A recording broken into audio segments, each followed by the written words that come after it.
მოვლენების ერთ-ერთი მთავარი ეპიცენტრი ამ წუთებში არის საქალაქო სასამართლოს ეზო. სწორედ აქ იკრიბებიან ახლა ანდრო ჭიჭინაძის, ონისე ცხადაძის და მშვიდობიან აქციაზე დაკავებული პირების ოჯახის წევრები და ახლობლები.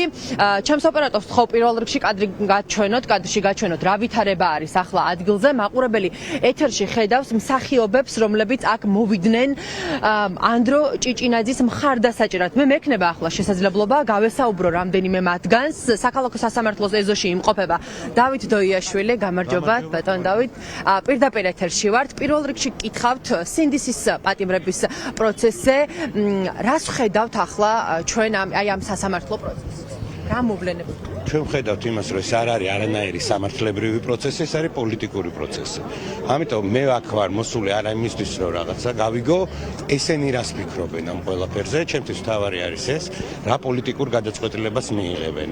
და ესმის თუ არა იმ სახელმწიფოში, სადაც ამდენი ხელოვანია შეკრებილი, ამდენმა ხელოვანმა ხელი მოაწერა, ამათი ხმა საერთოდ ვინმეს ესმის თუ არა. დღეს გადაწყდება ეს და დღეს გავიგებ რა სახელმწიფოში ვცხოვრობ. ეს არის ჩემი მონღოლდინი. ბატონ დავით, ახლა 11 ადამიანი არის დაპატიმრებული, ხო ახლა მიმდინარეობს პროცესი. რას ცდილობს ამით თქვენი აზრით ქართული ოცნება? დაშინებას ცდილობს ადამიანების, რომ ქუჩაში აღარ გამოვიდნენ? არა, მე არ ვიცი რას ცდილობს, აი რა რეზულტატიც დადგება იმის მიხედვით ვიმსჯელებ რას ცდილობს ქართული ოცნება. ძალიან დიდი მადლობა თქვენ უსმედით დავით დოიაშვილს. მე ვეცდები გავესაუბრო კიდევ აქ შეკრებილ ადამიანებს. აი ეკა დემეტრაძეს ხედავ, გამარჯობა ეკა. პირდაპირ ეთერში ვართ. პირველ რიგში მინდა გკითხოთ აი დაკავებულ ადამიანებთან დაკავშირებით ეს სინდისის პატიმრებზე, ხო? თქვენი აზრით, რას ცდილობს ახლა ქართული ოცნება მათი დაკავებით და აი ამ პროცესებით, რასაც ხედავთ ამდენი ხნის განმავლობაში? იმას ხომ არა რომ უბრალოდ დააშინონ ადამიანები და ქუჩაში აღარ გამოვიდნენ ისინი, რომლებიც აპროტესტებენ ქართული ოცნების გადაწყვეტილებას? ალბათ მაგასაც, მაგრამ რაღაცნაირად გარდა თვითონ ამ ადამიანების, რომლებიც აბსოლუტურად უსამართლოდ არიან დატყვევებულები, ალბათ რეჟიმი ცდილობს თავიანთი აი ამ ძალადობრივი რეჟიმის დაკანონებას და იმას, რომ რაღაცნაირად მიგვაჩვიოს და დაგვასწავლოს, რომ ეს იქნება ასე და ვერ იაზრებენ იმას, რომ ეს ასე ვერ მოხდება და ეს ასე ვერ იქნება. შეიძლება ეს ცოტა ხანი გვაწამონ და გვაწვალონ, მაგრამ სიმართლე აუცილებლად გაიმარჯვებს. ეკა, თქვენ რა გაქვთ ახლა სათქმელი ქართული ოცნებისთვის, არალეგიტიმური ხელისუფლებისთვის და ბიძინა ივანიშვილის? არაფერი მათთვის სათქმელი არ მაქვს, გარდა იმისა, რომ გაგვეშვან, თავი დაგვანებონ და მიცენ ქვეყანას შესაძლებლობა, რომ ნორმალურ ფუნქციონირებას შევუდგეთ და შევუდგეთ ჩვენი ქვეყნის ნორმალური დღის წესრიგის მშენებლობას ყოველდღიურად იმისთვის, რომ მივაღწიოთ იქამდე, სადამდეც გვინდა რომ მივიდეთ, რომ ევროპული მომავალი გქონდეს, რომ ყველა ინსტიტუცია მუშაობდეს, რომ აი ეს ადამიანები რომლებიც დღეს აქ-დგანან პოლიციას გულისხმობ, მათი ღირსებაც არ იყოს შელახული და ეს შენობა არ იყოს მართლა, როგორც ოკმელამ თქვა, სასამართლო პროცესზე საბჭოთა ცირკად გადაქცეული, იმიტომ რომ ეს არის ის, რასაც ქართული ოცნება აკეთებს. შეგვეშვან, თავი დაგვანებონ, წავიდნენ და მიხედონ თავიანთ მილიარდებს. ძალიან დიდი მადლობა თქვენ უსმენთ ეკა დემეტრაძეს. ვეცდები მოგასმენინოთ კიდევ აქ შეკრებილი ადამიანების პოზიციები. მოგესალმებით, გამარჯობა, პირდაპირ ეთერში ვართ. პირველ რიგში მინდა გკითხოთ სინდისის პატიმრებზე, რომლებიც ახლა იმყოფებიან სწორედ საქალაქო სასამართლოში და მიმდინარეობს მათი პროცესი. რა პროცესებს ვადევნებთ ახლა თვალყურს? ძალიან არასამართლიანს და ძალიან ცუდს. კი ბატონო, თქვენი სათქმელი რა იქნება ქართული ოცნებისთვის, არალეგიტიმური ხელისუფლებისთვის, ბიძინა ივანიშვილისთვის? ყველასთვის, ვინც ამ პროცესებს მართავს, მექნება ერთადერთი სათქმელი, რომ ძალიან მნიშვნელოვანია, რომ დავფიქრდეთ, რით იწყება ადამიანი და ძალიან დიდი იმედი მაქვს, რომ ყველაში ჩვენში როგორც ცხოვრობს ადამიანი, გაიღვიძებს იქაც და კეთილსინდისიერები ვიქნებით და სამართლიანები. რატომ არის თქვენი აზრით საშიში ეს პროცესები და რეალურად ხევს თუ არა უკან საქართველოს? რა თქმა უნდა, ყველა შემთხვევაში უკან ხევს ერთი პრიმიტიული მიზეზის გამო. ძალიან ბევრი მიზეზი აქვს ადამიანებს აღშფოთების და გაბრაზების. როდესაც დიალოგი წყდება მათთან, ადამიანი მიმართავს სხვადასხვა ფორმებს, რომ მისი ხმა მიაწვინოს, სადაც უნდა მივიდეს ეს ხმა.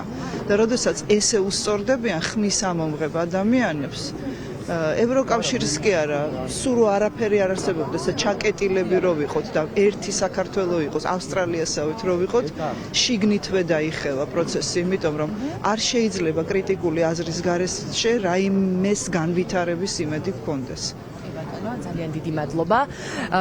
გადავინაცვლებ სხვებთან იმ ადამიანებთან, რომლებიც არიან შეკრებილი საქალაქო სასამართლოს ეზოში, მოგესალმებით.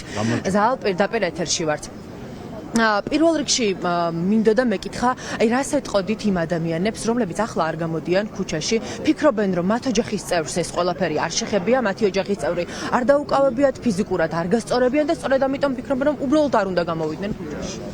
არ ვიცი, რავის ჭკუის დამრიგებლად ვერ გამოვალ, უბრალოდ ადამიანმა თვალი უნდა გაახილო და დაინახო ის, რაც ხდება გარეთ და არ ვიცი, ამ ყველაფერზე თუ შეგიძლია თვალი დახუჭო, ეს ყველაფერი თუ შეგიძლია შენს გარეთ იყოს, მაშინ რაღაცზე უნდა ველაპარაკოთ, ხო, ამ ადამიანებს.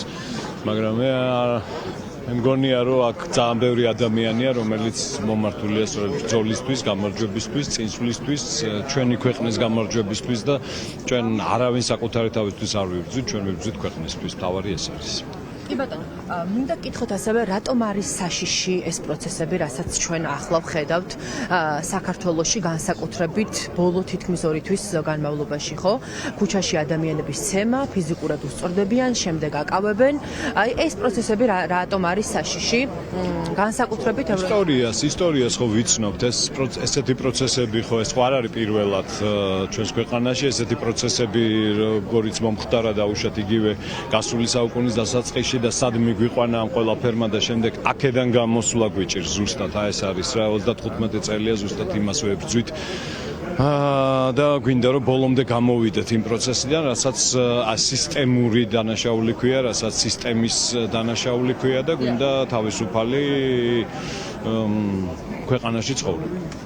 ბატონ ზალ, 1927 წლის მოვლენებთან აბლებთ ახლა პარალელს. კი, ისტორია მეორდება, ის სამწუხაროდ მეორდება ისტორია, ხა შეიძლება ესე პირდაპირ პარალელი არ გაივლოს, იმიტომ რომ თუმცა ყველაფერი შეიძლება მოხდეს, ყველაფერი შეიძლება წავიდეს უკუღმა, ხო? ამისათვის ვდგავართ ჩვენს ქუჩაში, ამისთვის ვართ დღეს აქ და ამას ვაპროტესტებთ ზუსტად, რომ ის რა თავარი არა გვაქვს ჩვენს ქვეყანაში, ეს არის ადამიანის უფლება. ადამიანისთვის ცხოვრება და ადამიანის უფლებების გამოხატვა უნდა იყოს მთავარი ამ ქვეყანაში და ყველგან თუ გვინდა ვიცხოვროთ ნორმალურ გარემოში. და კიდევ ერთ კითხვას დაგისვამთ, რა შანსი აქვს ახლა ხელისუფლებას ახალი არჩევნების გარდა? არის რამე სხვა შანსი, რომ აი ეს პროცესები შეიცვალოს? ვერანაირ შანსს ვერ ხედავ, მე პირადად ვერანაირ შანსს ვერ ხედავ, თუ არ დაინიშნა ხელახალი არჩევნები, თუ არ განთავისუფლდა ყველა ის ადამიანი, რომელიც ეხლა არის სწორედაც რომ სისტემის ტყვე და მხოლოდ ეს შეგვიძლია ვთქვათ ამ ადამიანებზე, იმიტომ რომ არანაირი დასაბუთება არ არსებობს მათი დანაშაულის, აქედან გამომდინარე ის აბსურდული სასამართლოები, რომელსაც ჩვენ ვესწრებით და ვხედავთ ყოველდღიურ რეჟიმში, მე არ მგონია, რომ ეს ყველაფერი ჩაქრეს და სადღაც წავიდეს. ეს ნაპერწკალი კი არა და უკვე ძალიან დიდი ცეცხლიანთია ჩვენს გულებში, ადამიანების გულებში და ეს ვეღარ ჩაქრება. ძალიან დიდი მადლობა, მაყურებელი პირდაპირ ეთერში უსმენდა ახლა ზალ ჩიქობავას. კიდევ ერთხელ გეტყვით, რომ ახლა მოვლენების ერთ-ერთი მთავარი ეპიცენტრი არის საქალაქო სასამართლოს ეზო და აქ არიან შეკრებილი სწორედ აქციაზე, მშვიდობიან აქციაზე დაკავებული ადამიანების ოჯახის წევრები და ახლობლები, რომლებიც ამბობენ, რომ ამ პროცესებიდან ერთ-ერთი მთავარი გამოსავალი არის ახალი არჩევნები.